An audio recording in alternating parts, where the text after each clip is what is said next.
Jadi sahabat Mu'adz sholat isya panjang, baca surat Al-A'raf. Waduh, Al-A'raf. Sampailah berita itu kepada Rasulullah SAW. Kata Nabi, "Aturidu antakuna ya Mu'adz fatanan?" Apakah engkau, wahai Mu'adz, ingin jadi orang yang bikin fitnah? Apakah engkau menjadi pembuat fitnah, ya Mu'adz? Gitu. Ini amam tannas, kalau memang kau jadi imam berjamaah sama orang, faqra, baca cukup wasyamsi waduhaha. Atau wasabbih isma rabbikal a'la, baca sabihis. Atau baca iqra bismi rabbikal ladzi khalaq, atau walaili idza yaghsha, sampai Nabi disebutkan suratnya. Nah, itu surat termasuk kelompok surat apa? Tiwalal mufassal. Surat-surat panjang tapi dipisah-pisah.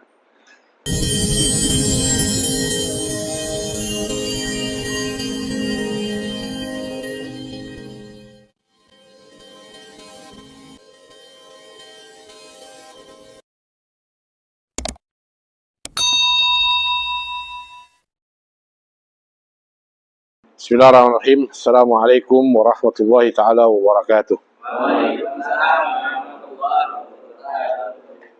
Alhamdulillah Rabbil Alamin, wa bihi nasta'in ala umuri dunya wa din, wa salatu wa salam ala ashrafil anbiya'i wal mursalin, Sayyidina wa maulana Muhammadin wa ala alihi wa sahbihi ajma'in. Amma ba'du.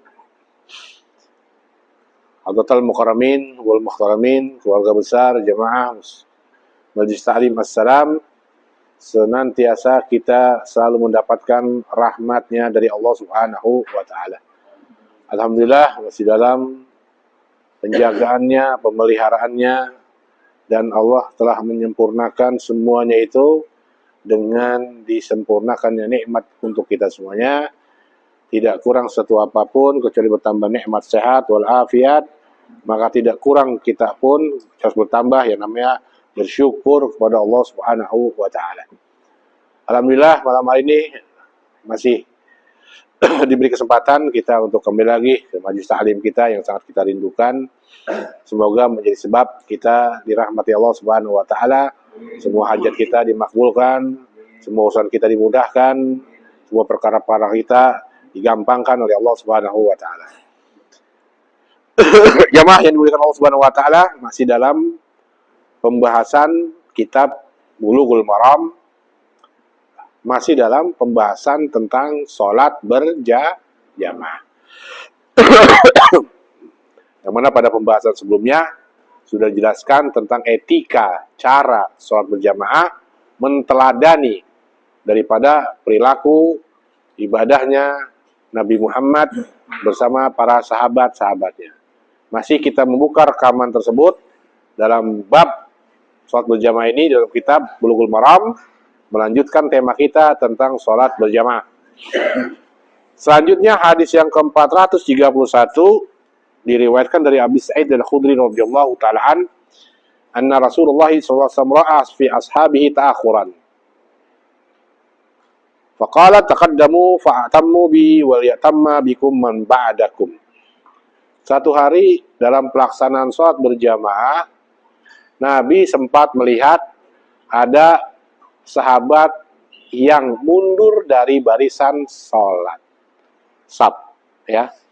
Sebagaimana dalam penjelasan Ustaz, sholat itu kesempurnaannya diantaranya adalah jika barisan safnya itu tertata rapi, tersusun rapi, lurus, tegak, dan saling bererat antara satu dengan yang lainnya. Itu tata cara sholat berjamaah.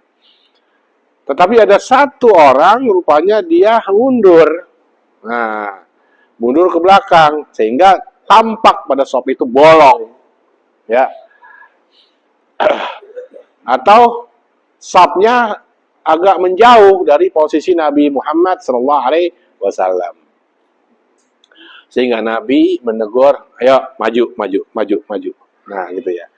Sebagaimana pada penjelasan Ustaz sebelumnya, di antara tanggung jawabnya seorang imam sebelum dia memulai pelaksanaan sholat berjamaah, sebelum takbir, imam itu bagaimana? dia harus putar badan dulu ke belakang, lihat. Ya perhatikan berjamaah. Ada nggak sopnya yang nggak lurus? Ada nggak sapnya itu yang bolong? Ya, ada yang nggak terbaris dengan lurus? Nah itu imam wajib menata. Ayo, itu lurus, mundur dikit, maju dikit. Anak kecil belakang, yang tua-tua di depan, itu yang kosong tolong diisi. Nah, begitu komandonya, isyaratnya kepada jamaah yang di belakang. Kalau udah rapi semua, udah rapi, baru ya Nabi imam balik badan dan mulai bertakbir. Ya. Nabi Muhammad dalam hadis dijelaskan bahwa Nabi Muhammad mengatakan sawu sufufakum fa inna taswiyatus sufuf min tamamis shalah. Luruskanlah saf kalian karena lurusah barisan merupakan bagian daripada sempurnanya sholat. Sawu sufufakum fa inna taswiyatus sufuf min iqamatis shalah. Lurusin barisan karena lurusnya barisan itu bagian daripada tegaknya sholat. Gitu. Itu bahasa Nabi. Ya, tinggal kita di bahasaan kita seperti kita bahasa kita sehari-hari. Ayo lurus. Itu lurus dikit. Itu kurang maju dikit. Nah, menjadi kewajiban imam adalah menata barisan sebelum dia takbir. Walaupun di rumah ya, sama anak, sama istri, ya atur. Ya jangan, ayo sholat berjamaah.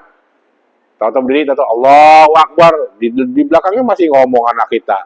Ya, di bini kita masih pakai mukena belum kelar. Nah, jangan. Rapin dulu. Udah rapi. Nah, biasakan kalau sholat berjamaah begitu. Ya, mau makmumnya banyak, mau makmumnya sendiri, lihat dulu. Udah rapi belum? Nah gitu ya. An Zaid bin Thabit radhiyallahu ta'ala an qala ihtajara Rasulullah sallallahu alaihi wasallam hujratan bi Hafsah. Fa shalla fiha fatatabba ilaihi rijalun wa ja'u yusalluna bi salatihi. Al hadits wa fihi afdal salatil mar'i fi baiti illa al maktubah. Hadis ini menjelaskan tentang memposisikan sholat wajib dan sholat sunnah. Ya, di penghujung hadis tadi Nabi Muhammad mengatakan paling bagus sholat ada di masjid kecuali sholat sunnah. Sebaik-baiknya sholat seseorang adalah di rumahnya kecuali sholat wajib. Ya, itu peristiwa itu dilihat peristiwa itu terjadi ketika Nabi lagi sholat. Udah kelar sholat berjamaah, Nabi Muhammad sholat lagi di rumah. Mengambil posisi di salah satu rumahnya. Di kamarnya Siti Hafsah, maksud di rumahnya. Ya, Ustaz sudah jelaskan kan ya. Zaman Nabi, rumah-rumah Nabi itu kan rumah semua di samping masjid. Ini masjid, ya. Itu ada rumah samping rumah gitu. Bahkan ini masjid itu jendela rumah Nabi. Ya, sehingga Nabi kalau ketika dia mau sholat mimpin berjamaah, dia buka jendela dulu, lihat udah penuh belum, gitu. Artinya apa? Nggak jauh antara ruangan utama masjid dengan rumah Nabi. Karena Nabi masih bisa melihat. Nah, ketika Nabi lihat jamaah udah banyak, baru Nabi keluar. Nabi sholat. Ketika kelar sholat, Nabi Muhammad kadang-kadang masuk rumah. Ya, sholat di situ Nabi, bukan di sini, bukan di ruang utama masjid, tapi Nabi mengambil tempat di rumahnya untuk sholat apa? Sholat sunnah. Gitu. Nah, dalam peristiwa itu Nabi lagi sholat, sahabat ikut-ikutan sholat dengan sholatnya Nabi. Ya, jadi maksudnya mau berjamaah lagi sama Nabi, tapi Nabi di rumahnya. Ya, ngikutin aja, mereka ngikutin Nabi lagi sholat sendiri berjamaah. Sahabat memang demikianlah karakter sahabat, begitu kuat dalam mengikuti perilaku ibadah Nabi. Apa Nabi udah diikutin? Nabi bagaimana diikutin? Sehingga yang pernah Ustaz jelaskan tentang sholat apa? Sholat tarawih kan begitu ceritanya, sholat tarawih. Ya, habis sholat isya selesai, ya Nabi Muhammad sholat sendiri, ya di masjid. Hari pertama sahabat ngikutin banyak, terus sahabat viralin tuh pulang, oi besok abis sholat isya kita jangan pulang, ya Nabi Muhammad sholat lagi gitu. Wah mereka besok banyak lagi yang sholat karena viral udah. Besoknya lebih banyak lagi penuh masjid. Ya Nabi sholat pada ngikutin. Arti sholat sendiri, ya Nabi sholat, mereka ikut sholat semua, pada sholat semua kayak Nabi. Lihat ada 11 rakaat, 23 rakaat, 20 rakaat gitu. Akhirnya besoknya Nabi Muhammad hari keempat atau hari ketiga dia pulang, gitu. Kata Nabi takut ngeberatin, ya. Nabi sholat di rumah. Nah gitu, menceritakan tentang bagaimana sahabat sangat haus dalam mengikuti ibadahnya Nabi. Apapun yang Nabi kerjakan, sahabat nulat. Itu ceritanya tentang sholat tarawih. Nah, ini pernah terjadi saat Nabi Muhammad selesai dari musola masjid, dia pulang ke rumah, dia sholat. Nah, sahabat ngikutin lagi, saya sholat apa? Padahal itu bukan sholat wajib tadi bareng-bareng gitu. Nabi pulang, dia sholat, sahabat ikutin sholat. Akhirnya singgung Nabi dengan kata-katanya, sebaik-baiknya sholat seseorang itu di rumahnya, kecuali sholat wajib gitu. Nah, jadi menjelaskan apa? Jadi silakan saja kalau mau sholat sunnah terkait sholat berjamaah berarti sholat apa? Ba'diyah maupun qobliyah. Silakan saja setelah sholat di musola, isya barangkali, atau sholat duha, nah pulang ke rumah, jadikan bagian rumah kita untuk sholat sunnah. Sehingga dalam hadis lain itu dikutip menyinggung hal tersebut, Nabi Muhammad mengatakan, la taj'alu buyutakum kuburan. Jangan dibikin rumah lu kayak kuburan. Apa maksudnya? Sepi gitu. Sepi kagak ada di tempat buat ibadah. La taj'alu buyutakum kuburan. Jangan dijadikan rumah kalian seperti kuburan. Maksudnya jadikanlah rumah kalian juga bagian daripada ibadah kalian. Itu ini yang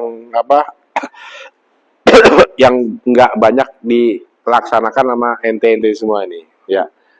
Habis maghrib depan rumah ngopi rokok. Habis maghrib depan rumah HP sampai isya. Habis maghrib depan rumah, di dalam rumah makan. Padahal waktu ibadah paling cakep itu, ya. Apalagi habis subuh, ya. Habis sholat subuh, ya ngapain? Tidur lagi, kan sayang. Nah itu, jadikanlah rumah kalian jangan kayak kuburan.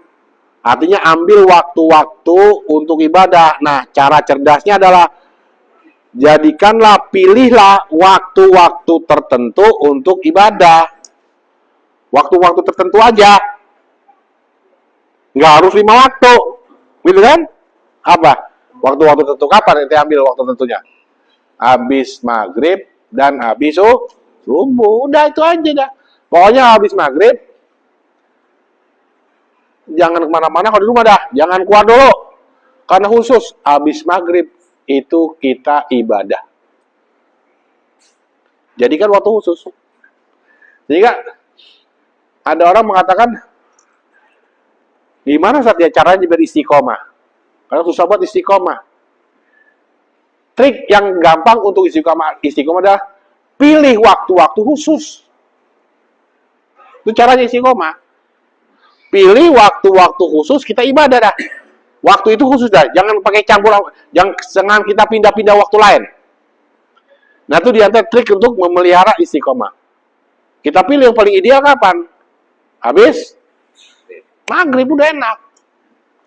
Itu. Cuman kan habis maghrib godaannya paling banyak. Godaan paling banyak habis maghrib. Jualan bakso, maghrib penuh. jualan nasi habis maghrib, sepi. Godaannya banyak. Apalagi habis maghrib, tontonan TV paling seru-seru semuanya habis maghrib. Godaannya. Dan umumnya ente yang pada pulang kerja, pada pulang sekolah, sore, akhirnya maghrib makan. Ada lagi santai, paling enak buka HP maghrib. Orang kondangan datang bilang kapan? Iya, agak ada orang kondangan habis dohor, jarang, sepi habis dohor masih sepi. Padahal enak kondangan habis dohor. Lalu lebih banyak. Nah, jadi kembali bertema utama kita tentang sholat di rumah. Jangan jadikan rumah kalian seperti kuburan, ya. Nggak ada ngajinya, nggak ada sholatnya. Nah, itu maksud saya, ya. Sholat sunnah di rumah udah. Habis dari musola kelar, pulang ke rumah sholat. Kecuali kalau ente yakin di rumah nggak bisa. Habis mengisya di musola, udah jangan pulang dulu dah. Ya, bayang ba'diyah dulu. Kalau konteksnya ingin memelihara sholat rawatib ba'diyah qobliyah. Kalau di rumah nggak bisa dah. Nyampe rumah tuh anak minta digemblok, nyampe rumah anak minta duit lah, susah bayang ya. Kalau memang demikian. Ya. Bismillahirrahmanirrahim. Riwayat Jabir radhiyallahu taala an qala shalla Mu'ad bi ashabihi al-isya fatawwala alaihim. Satu hari sahabat Mu'ad bin Jabal sholat isya berjamaah bersama rekan-rekannya. Maka Nabi SAW ya, bahwa dalam sholatnya itu sholat isya Mu'ad bacaannya dipanjangkan. Ya, sahabat Mu'ad itu sholat isya membaca surat Al-A'raf. Al-A'raf kan berapa halaman itu? Berapa lembar? Ya, At-Tur dan Al-Mursalat ketika sholat maghrib. Al-Mursalat ketika sholat maghrib. Jadi, sahabat Mu'ad sholat isya panjang. Baca surat Al-A'raf. Waduh, Al-A'raf. Sampailah berita itu kepada Rasulullah SAW. Kata Nabi, "At-turidu antakuna ya Mu'ad fatanan." Apakah engkau, wahai Mu'ad, ingin jadi orang yang bikin fitnah? Apakah engkau menjadi pembuat fitnah, ya Mu'ad? Gitu. Ini amam tannas, kalau memang engkau jadi imam, berjamaah sama orang, faqra, baca, cukup, wasyamsi waduhaha. Atau, wasabbih isma rabbikal a'la, baca sabihis. Atau baca Iqra bismi rabbikal ladzi khalaq, atau walaili idza yaghsha, sampai Nabi disebutkan suratnya. Nah, itu surat termasuk kelompok surat apa? Tiwalal mufassal. Surat-surat panjang tapi dipisah-pisah. Ya, ada surat tiwalal muqassar. Nah, kalau yang kita baca itu surat tarawih dari Al-Hakumut ke bawah. Itu surat pendek. Ya. Nah, surat-surat sedang itu waduha ke atas, Iqra ke atas. Itu surat sedang. Nah, yang dianjurkan Nabi kalau bisa baca itu surat isya mah. Gitu. Jangan panjang-panjang. Gitu.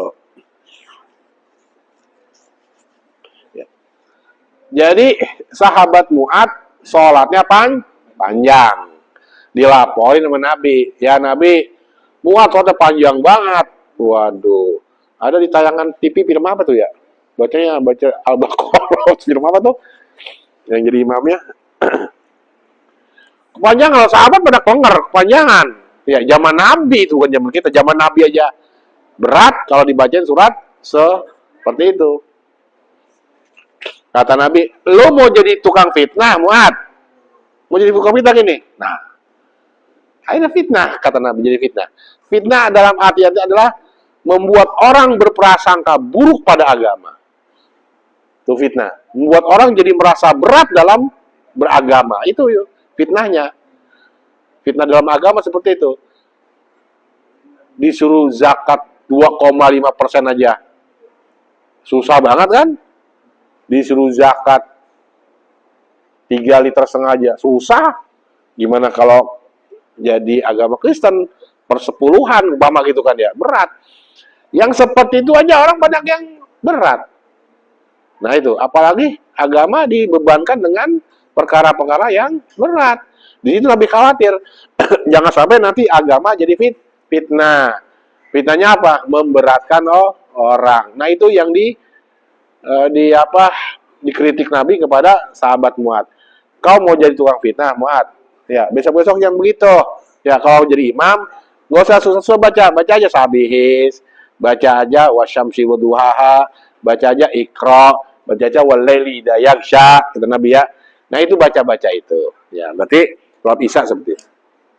Nah, penjelasannya begini. Ustaz akan menjelaskan yang berkaitan dalam surat-surat yang baca di Al-Quran, itu bahkan ditemukan contoh-contoh dari Nabi, surat-surat yang dibaca.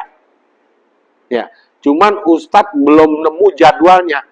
Padahal pernah Ustadz lihat itu ada kalender, semacam poster, itu yang menjelaskan tentang ayat-ayat yang dibaca Nabi 5 sholat dalam seminggu, beda-beda itu. Tuh, sahabat, di hadis ada, cuman Ustadz nggak hafal hadisnya. Cuman gampangnya aja ada posternya. Ustadz belum sempat beli tuh, ada di mana jual tuh. Bawa gini, Maghrib harusnya apa? Isya harusnya apa? Selasa maghribnya apa? Rebonya apa? Itu ada jadwalnya. Jadi bagus banget itu kalau ditempel di musola. Ya, di Bogor. Ustadz pernah dulu dapat waktu ujian di pondok itu suruh menjelasin itu apa? Aduh. Sebutkan sholat-sholat, disebutkan bacaan-bacaan yang dibaca Nabi dalam seminggu 5 kali sholat. Sholat apa dulu? Sholat ini waktu ujian sekolah. Waktu ujian di pondok, Sep, dulu Sep. Ada aja. Dulu pondok pernah ada pertanyaan gitu, Sep. Nggak pernah, berat. Ngapalin surat 5 waktu dalam seminggu, beda-beda, Sep. Ya, itu beda-beda. Sholat Jumat yang dibaca apa? Hah? Sabihis. Tuh, ya kan. Terus subuh hari Jumat, beda. Apa subuh hari Jumat dibaca, Sep? Hah? Subuh hari Jumat. Hah? Jadi wali lo nggak mah.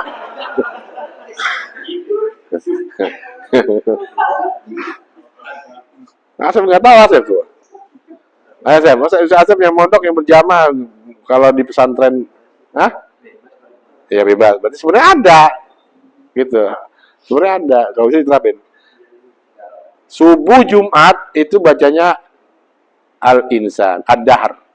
Hal ata alal insani hinun minad dahri lam yakun sayyan madhkura. Itu ada berapa? Ada 2 lembar. 2 lembar. Nah, itu diantaranya. Jumat bacanya Sabihis dan Al-Zaka. Nah, itu bacanya khusus. Jadi bahkan ada contoh dari Nabi membaca surat-surat yang udah ditentukan mengikuti sunnah Nabi. Dalam 5 kali sehari, dan itu dalam seminggu beda ada. Insya Allah kapan-kapan kalau Ustadz dapat itu di mana tempat, Ustadz beli nanti. Lupamu Ustadz. Ya. Nah, ini menunjukkan bahwa dalam sholat kita nggak boleh membaca ayat itu aja. Harus berbeda. Ditemukan juga ada hadis Nabi Muhammad, ada sahabat mengatakan, sahabat sholat baca kulhu. Ya nggak? Sholat ini baca kulhu, sholat ini baca kulhu. Kata Nabi Muhammad apa? Ente yang baca kulhu mulu gak ada yang apa lagi. Kata sahabat tadi, jujur, saya cinta, suka sama surat ini. Kata Nabi, engkau dapat surga. Ya nggak? Engkau dapat keistimewaan. Gara-gara dia bilang alasannya karena cinta sama surat ini. Nah, itu kalau alasan itu susah. Ya, kalau memang karena beralasan itu kan susah jarang. Tapi orang-orang sekarang yang memilih surat pendek karena apa? Hah? Karena emang karena apa? Karena Ustaz, maaf Ustaz ngomong sombong ya. Karena goblok. Iya, malu-maluin aja. Ustaz pernah sholat di Jumat ya? Alam Nasr dibaca. Ina atau ina dibaca. Iya, salam. Hah? Iya, padahal sholat Jumat dibacanya apa, Seb? Sahbi sama hal ataka itu yang sunnah. Ada baca sholat Jumat, nggak sunnah. Dalam sholat Jumat itu ada 3 surat yang dibaca. Al-Sabihis, Halataka, sama surat Al-Munafikun. 20 ayat. Tuh, surat Al-Munafikun dibaca. Itu yang Nabi contoh. Tapi kalau imam-imam sholat Jumat jam sekarang, wallahu alam bisawab. Ya. Inna sama kulhu. Iya. Kulkul, kadang dibaca surat kulkul, tahu surat kulkul, Sep? Kulkul. Hah? Kuliah sama kulhu udah. Kuliah sama kulkul. Astagfirullah. Itu yang jadi padahal ada surat yang khusus dibaca. Ya, jadi boleh nggak kita menentukan surat-surat tertentu emang ada sunnah? Boleh. Jadi jangan asal baca. Paling nggak ulama mengatakan kalau sholat maghrib ada namanya surat kisor mufassal. Surat-surat pendek yang dipisah. Contohnya apa? Al-Hakum ke bawah. Tuh, ya. Itu Al-Hakum. Kalau sholat Isya, Zuhur, Asar, tiwal al-mufassal. Namanya kelompok suratnya itu ada dalam kitab. Apa itu suratnya? Dari Sabihis ke atas. Atau Wadduha ke Iqra ke atas. Nah, kalau sholat subuh, nah itu panjang-panjang subuh. Seperti saya katakan, Jumatnya baca surat Ad-Dahr. Jadi kelompok. Ada Kisarul Mufassal, Tiwal al-Mufassal. Ya, panjang-panjang dipisah, pendek-pendek dipisah. Itu dalam kitab dijelaskan. Nah, ini imam mempunyai kompetensi ini seharusnya, punya kemampuan ini imam sekarang. Ya, imam-imam sekarang harus punya kompetensi seperti itu. Ya, jadi memang ada ayat-ayat yang dibaca. Cuman jangan yang baca surat Al-Baqarah. Iya, ada imam tuh surat Jumat baca apa? Ayat kursi dibaca. Aduh. Ya enggak? Baca surat ayat kursi dibaca. Allahu la ilaha illa huwal azim. Nih imam kagak hafal banyak hafalan Quran nih imam nih. Tuh. Ya, bukan menghina bacaan, bukan menyalahkan, enggak. Sunnahnya ditinggal. Habis sholat Jumat apa yang dibaca? Hah? Ini banyak yang salah juga. Dalam hadis Siti Aisyah, riwayat Siti Aisyah menjelaskan bahwa setelah Jumat dibaca 7 ayat berulang-ulang. Apa Al-Fatihah? Hah? Al-Fatihah? Al-Ikhlas, Al-Falaq kan? An-Nas. Baca 7 kali kan ya? Sabaiyat namanya. Sama ulama dianjurin, ulama bukan hadis, ulama menganjurkan baca doanya Abu Nawas ila stulil firdausi ahla. Tetapi kata ulama, baca dulu wirid-wirid biasa. Itu kedua. Ulama tuh seperti mazhabnya Imam Qutbul Haddad itu, Imam Sohibul Ratib itu habis salam sholat Jumat baca Allahumma ajina minan nar. Itu dulu baca Allahumma antas salam. Allahumma mani ilaihi rabbil subhanallah. Selesai baca ayat zikir itu baru baca Al-Fatihah 7 ini 7 baru itu. Nah, jadi dulu kan nggak pernah kita lihat yang seperti itu. Ya, langsung 7 ilahi firdausi ahla. Nah, itu kan? Nah, itu. Sebenarnya jangan lengkap ke sana dulu. Ya. Ini pendapatnya siapa yang bisa ambil pendapatnya? Sohibul Ratib. Ya, dia mengamalkan kalau habis sholat Jumat, ya baca wirid sholat rawatib dulu, baru. Nah, ini Ustaz bicara dalam kapasitas bahwa tentang imam sekarang banyak tidak ada kompetensi kemampuannya dalam memimpin sholat berjamaah. Itu, ya. Ada Ustaz sholat subuh ya, hadir. Imam baca, waduh, duhnya panjang banget. Soalnya apa? Waduh, ini enggak, waduh. Orang mana itu baca, buset, orang sini sendiri, orang kampung di imam rawatib sholat situ. Kagak yang nyalahin, gak ada ngapain, astagfirullah. Nah, ini krisis imam. Krisis imam. Udah wayanya ente ini yang pada bisa baca Quran dan yang suaranya enak, ya pegang musola jadi imam, ya Ya, yang imam musola bacanya kagak brek, agak brek. Nah itu ya, apa? Bismillahirrahmanirrahim. Riwayat Aisyah radhiyallahu taala fi kisah salat Rasulullah sallallahu alaihi wasallam bin nas wa huwa marid. Ya, tentang salatnya Nabi dalam keadaan sakit. Nabi salat dalam keadaan sakit. Baca hatta jasa an yasari Abi Bakar radhiyallahu taala an. Akhirnya Nabi salat dan di sebelah kirinya Sayyidina Abu Bakar, ya. Artinya Sayyidina Abu Bakar di sebelah kanan Nabi. Bahkan usolli bin nas jalisan. Wa Abu Bakr qa'iman yaqtadi Abu Bakar bi sholatin Nabi wa yaqtadi nas bi sholati Abi Bakar. Satu hari Nabi Muhammad yang dalam keadaan sakit berat.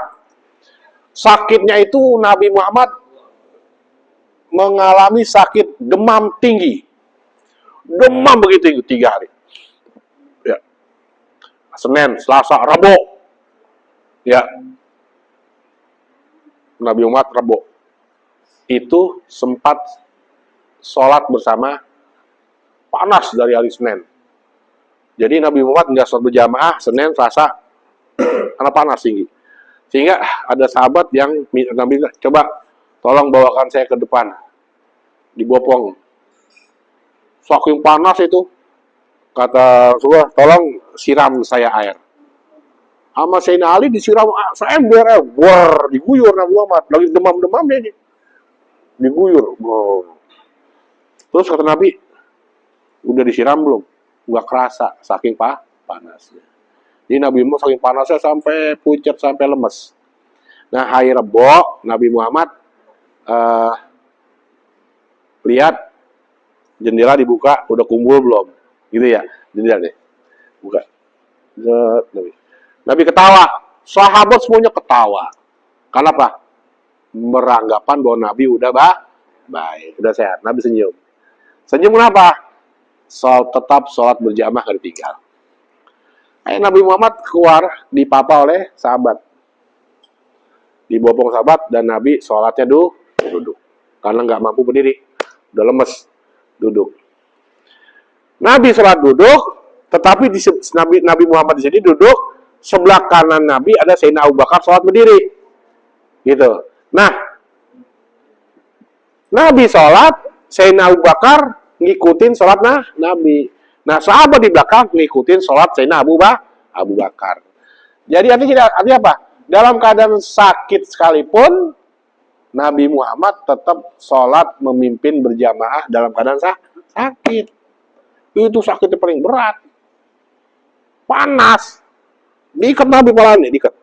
Dan Nabi saking puyengnya pala diikat. Gitu. Zaman Nabi kan nggak ada bordek ekstra, Ron. Nggak ada biksa grip ya. Saking puyeng panas diikat pala Nabi, saking puyengnya diikat. Saking panasnya disiram badannya, tapi nggak terasa. Itu Nabi yang dialami Nabi. Dan itulah masa-masa sakratul mautnya Nabi Muhammad. Masa-masa sakratul mautnya. Gitu. Kira-kira nanti kalau dapat sakit begitu, gimana kira-kira?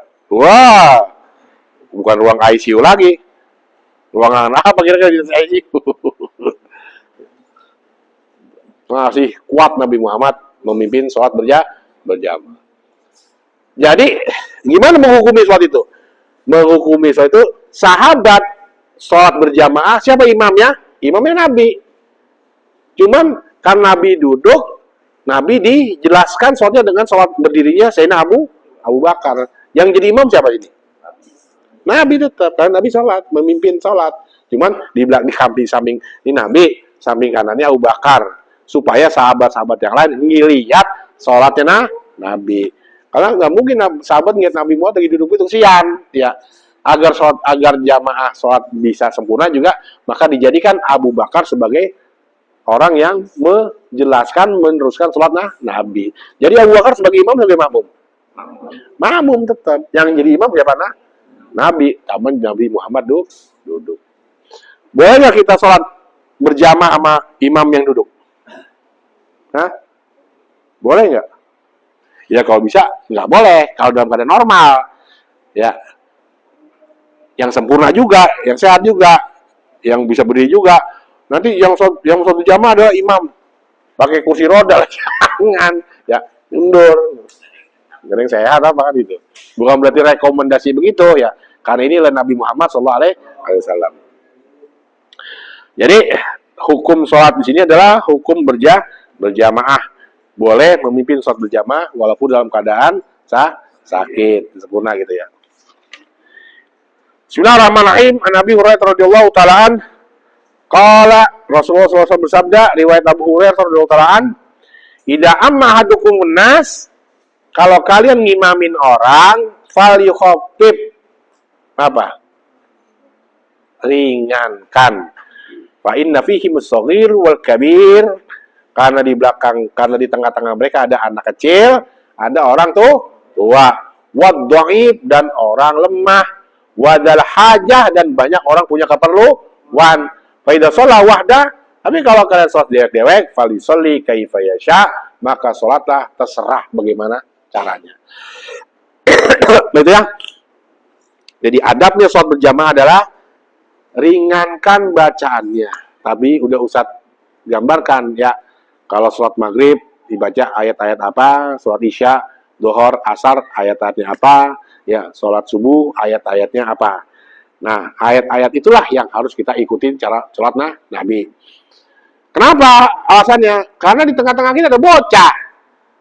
Bocah, kita sholat sendiri aja, pendek aja dia lompat-lompatan. Ada satu masjid di mana Ustadz di situ ngajar habis maghrib dan sholat maghrib di situ. Sampai Ustadz malas sholat maghrib itu situ. Gitu loh. Saya malas sholat situ. Akhirnya Ustadz talim situ, datangnya habis maghrib di rumah.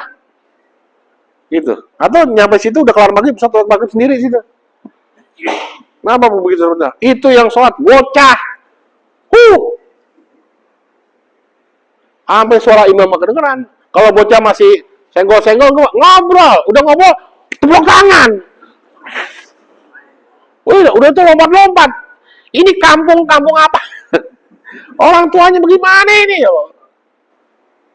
Begitu.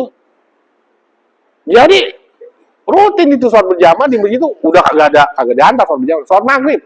Setiap sholat maghrib. Bocah ngobrol, bocah bercanda.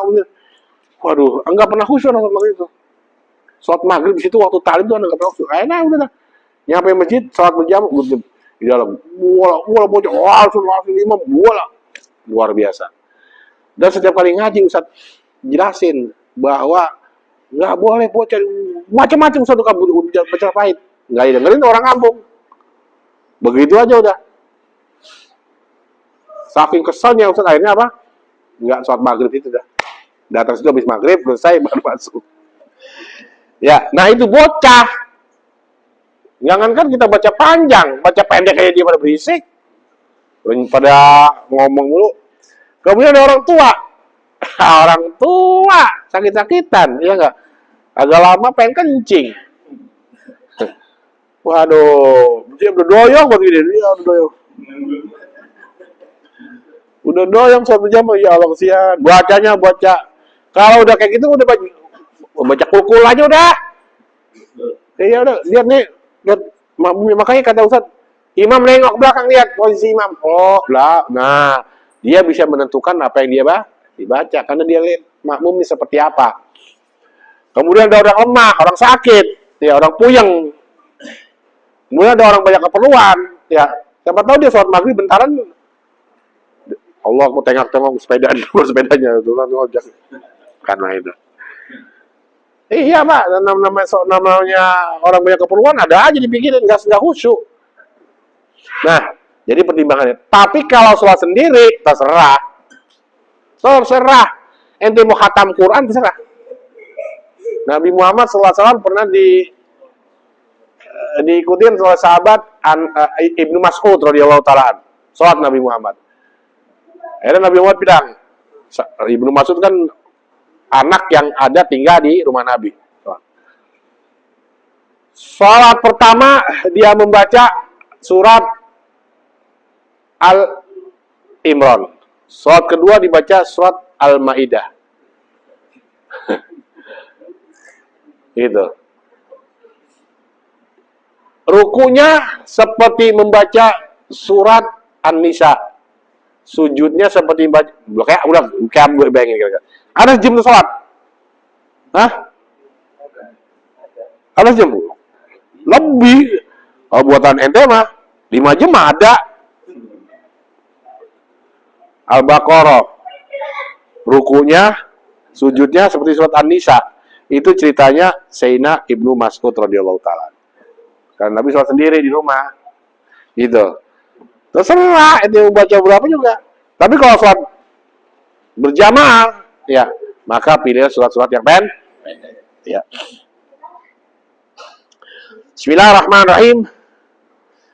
An Amr bin Salma qala abi ji'tukum min indin nabi haqqan qala fa idza hadsati falyu'adzin ahadukum wal ya'umukum aktsarukum qur'anan. Qala fa nadhara falam yakun ahadun aktsar qur'anan minni faqaddimuni wa ana abu sitti aw sab'i sinin. Kata sahabat Amr bin Salmah. Nah, Ibnu Salamah bilang, ketika datang sholat, kata Nabi, maka adzanlah di antara kalian dan jadi imamlah kalian yang paling banyak Qur'annya. Ya ummukum aktsarukum li kitabillah dalam hadis yang lain. Yang jadi imam adalah yang paling nguasain Quran. Kalau kagak yang paling banyak hafalan atau yang paling fasih, pilih. Dijaju jilatin pantat. Jam semua idzal jilatil ardu ziljalaha. Walajina. Nah, itu udah fasih. Komat. Kodok mati di musola. Kodok mati sholat. Nah, ini yang jadi imam ini adalah orang yang paling fasih bacaan Quran. Atau orang yang, kalau dua-duanya fasih apa? Yang hafalannya paling banyak. Dan itu dah minimal apa? Kalau standarnya orang kita yang lulusan pesantren. Dah, kalau lulusan pesantren jaminan insyaallah. Gitu ya. Jangan tukang cilok jadi imam. Kadang-kadang imam musola kita lihat di luar rumah pakai celana pendek. Aduh, pakai celana pendek. Di warung ngerokok lagi itu imam. Ini lu kagak pantas kelakuan lu ngurusin di musola. Pakai kolor, rokok. Ambil godok cincin. Ya. Ini rokok. Bisa ya, ini jadi imam di musola. Ampun. Berarti apa? Akhlaknya kurang. Bukan yang gitu, tapi akhlaknya adabnya kurang. Ya, jadi walaupun bocah, kata hadis faqaddimu wa ana musittin aw sab'i sinin. Padahal saya umur saya 7 tahun, suruh jadi imam. Kalau sahabat, kenapa? Bacaannya bener. Nah ini nih, ya. Bismillahirrahmanirrahim. Wa Ibnu Mas'ud radhiyallahu taala an qala Rasulullah sallallahu alaihi wasallam ya ummul qaumu aqram li kitabillah fa in kanu fil qiraati sawa fa alahum bisunnah. Kata Ibnu Mas'ud, yang jadi imam adalah yang paling bisa baca Qur'annya. Kalau sama, cari yang paling tua. Fa in kanu fi sunnah sawa faqaddimu hijratan. Kalau yang umur tuanya sama, cari orang yang paling kenal sama Islam duluan. Tua-tua sama, tapi dia baru tobat gitu kan. Yang ini mau emang dari muda soleh gitu kan ya. Nah itu pilih. Wa filatin sinan. Walaya uman rajula fi sultanih, dan jangan jadi imam seorang yang berada dalam lingkungan kekuasaan orang lain. Wala yaqudu fi baiti ala takrimati illa binid, dan suka duduk di rumah orang di tempat yang buat punya rumah yang khusus punya rumah gini maksudnya. Jadi kita kalau main ke rumah orang, ke tempat orang, pertama adabnya jangan duduk di tempat yang punya rumah. Ruang tamu. Kan ada bangku panjang, ada bangku satu. Biasanya bangku satu yang duduk siapa? Yang punya rumah, jangan duduk situ. Ya, itu khususnya punya rumah. Lu duduk di mana? Bangku panjang, karena buat tamu. Tuh, kenapa? Itu tempat duduk dia khusus. Main ke rumah orang, jangan duduk dulu kecuali suruh duduk. Diem. Masuk, masuk. Duduk, duduk, gitu. Kalau datang berjamaah ini, kalau lebaran ini, saya jelasin ya. Kalau lebaran ini. Tamu jangan nawarin ke tamu. Nggak boleh, karena yang punya makanan siapa? Sama gini, contoh ya, maaf ya. Biar gampangnya tuh buat menyinggung. Anak assalam datang ke rumah Ustadz, lebaran. Ya nggak? Itu kuenya kue siapa? Kue Ustadz. Yang nawarin Ustadz, Ron, makan. Gitu. Terus makan terus. Enggak, Roni. Terus makan terus, nggak boleh. Emang punya lu, Ron? Tuh, tamu nggak boleh nawarin lah. Tamu, lah punya gua jadi lu nawarin. Hah? Iya. Ayo makan ya, silakan. Nah, jadi lu. Kalau yang ngerti gitu, kalau orang yang paham kayak kalau saya biarin lah gitu, tamu. Nah kalau adabnya nggak boleh begitu, ya tamu kagak boleh nawarin tamu. Kata tamu, masuk, duduk lah, silakan makan dah, ya dimakan nggak boleh tamu. Itu yang yang punya rumah, itu adabnya. Nah kalau di rumah itu tempat itu ada sholat berjamaah, jadi sholat yang jadi imam yang punya rumah. Tuh. Kata Nabi tuh, nggak boleh mimpin sholat di tempat kekuasaan orang lain. Maksudnya itu. Main ke musola, tamu. Siapa imam rawatib di situ? Dia, walaupun ente sebagai ustadz, tapi ini kan tamu di situ. Gitu. Jangan jadi imam, tentang anak santren, tentang ustadz masuk. Ustadz, fadol, ustadz, nggak boleh. Siapa imam rawatib di sini? Dia suruh. Gitu. Ya, main itu ke rumah orang, tamu, ya nggak? Asep main ke rumah Caplang rumahnya, ya main ke Caplang, ya. Kata Caplang, Sep sholat nggak boleh, yang punya rumah harus jadi imam. Itu adabnya seorang di dalam berimam. Kalau kita berada di tempat orang lain, maka kita nggak boleh mimpin sholat. Kecuali gini, ya. Ustadz main ke rumah Icai, sholat ya, Ustadz dia sholat. Nah, dipersilakan, silakan. Karena apa? Yang tuan rumah udah silakan. Jangan tahu-tahu masuk, kan ada cara aliran begitu ya. Suruh buka terus maju, mana pakai celana pendek, mana di bawah dengkul celananya, maju aja, kagak tengok-tengok langsung. Allahu Akbar. Ini orang nggak ada adabnya ini.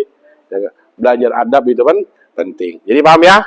Jadi ketika kita berada di tempat orang lain, nggak boleh kita jadi imam. Ya. Kedua, kalau kita main ke rumah orang, ya hati-hati dalam etika bertamu. Ya. Itu tempat duduk tuan rumah, jangan tempatin. Kita jangan sok lagunya kayak punya rumah, ngatur-ngatur. Ya. Rumah lu ada AC-nya ini. Wah lah. Bikin kopi deh enak deh. Bikin kopi ya, gua nawarin. Nah itu nggak boleh adabnya. Ya. Kalau ente dikasih air putih, ya menunjukkan apa? Ente jangan lama-lama. Kalau ente dikasih air teh, berarti ente suruh sebentar. Kalau ente dikasih kopi, lah kongko lama. Nah, itu adabnya. Kopi. Ya. Yang tuan rumah bikin kopi. Enggak. Lalu biar betah gitu. Biar lama. Kalau tuan rumah ngasih teh, nggak boleh lama-lama. Tapi kalau yang punya rumah ngasih lu air putih doang, ya nggak, lu cepet bangun dah, satu saja lama-lama. Itu bertamu itu apa? Masuk mata buta, keluar mulut bisu. Ngerti? Bertamu. Kita masuk rumah orang, mata buta, itu jangan cukup jelalatan dulu. Jam berapa no? Lama amat, udah nggak boleh. Itu cakep tuh lukisan tubuh di mana lo? Nggak boleh. Loh, ini bangku enak banget ya. Berarti sih beli naksir gue nih, nggak boleh. Gitu. Numpang kencing, wah malu tuh. Loh, numpang kencing. Numpang kencing, kamar mandi di mana?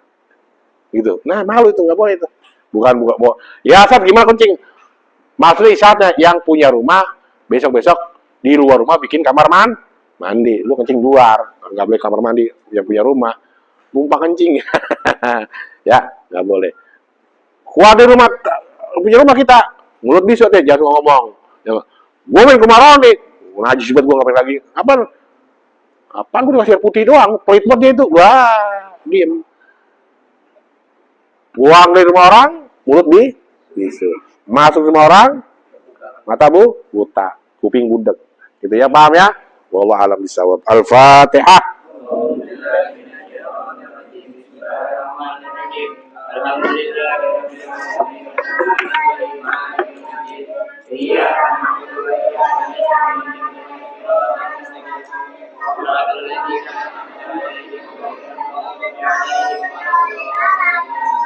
Rabbana taqabbal minna innaka antas samiul alim wa tub alaina tawwabur rahim. Subhanallah wa bihamdihi. Wa akhiru da'wana alhamdulillahi rabbil alamin.